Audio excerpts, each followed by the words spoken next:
Hello everyone, this is a little truss tutorial. I'm doing this really for the students of the Royal Conservatoire of Scotland because of the stock that we hold, but it might be interesting for people who have ProLite H30V box corners.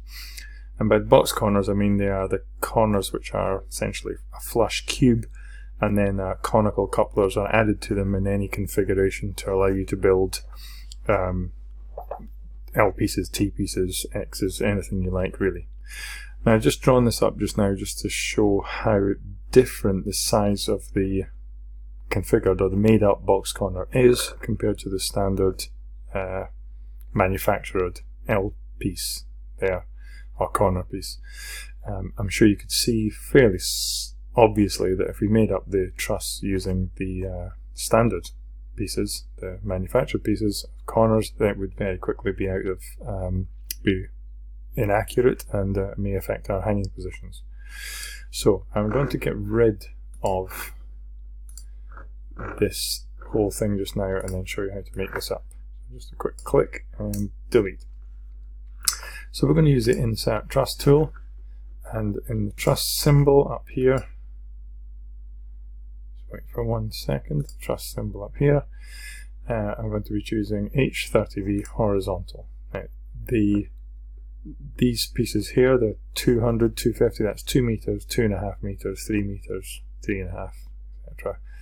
So I'm just going to choose a 2 meter one at the moment. I can double click or I can click select. Both does the same thing and takes us back to the drawing area where I can draw a 2 meter piece. The new truss tool is great. I just need to hover over the one side of it and I can add on or take away new pieces, and this is the live tool, so I've constantly got a 2 meter tool until I go back and choose something else.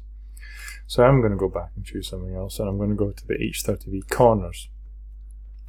Now the box corner, that's the box corner that we have in stock and we use. You can see here it's a cube and it doesn't have the conical couplers attached at all. So if I select that and ignore that, if I select that and go there, it will place the 30V box quite happily on the end, but it doesn't understand that that's wrong. Again, if I spin around here and we have a look, we can see that it's placed the box corner right on the end of the truss, which we know would be impossible because it doesn't have the conical couplers attached to it, so there's no way that the egg, or the, well, we call them eggs, would fit into anything on this side here. So we need to add another piece in. So back to top plan view, back to insert truss and the menu here,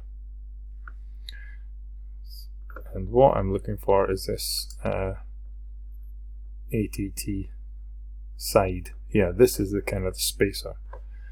So if I select that and go back to the box truss, I can add on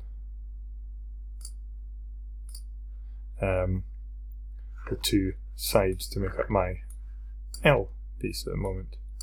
Maybe we'll connect that to the center there, and seems to have reconfigured it round the wrong way, but it's easy enough. I'll just move that around there. So that's the corner piece on that 2 meter piece of truss just now. Get rid of this one for clarity. So that's the way to do it in order to get the right spacing for our truss, the truss that we use. One last thing, if I spin that round into 3D and then we have a look at OpenGL, what you might find if you do this is that your truss looks like it's made of solid steel or aluminium or something. So this is a simplified truss, and that allows Vectorworks, allows you to see your model without having to render and work out all the diagonals and all the chords, especially on corner pieces like that, I guess. It's fairly easy to get rid of. If you look down in your classes, there's a new rigging class which is brought in as soon as you bring in truss, and there's a simplified class there. By switching the simplified class off, you then get rid of that wrapping and you see the chords of the truss.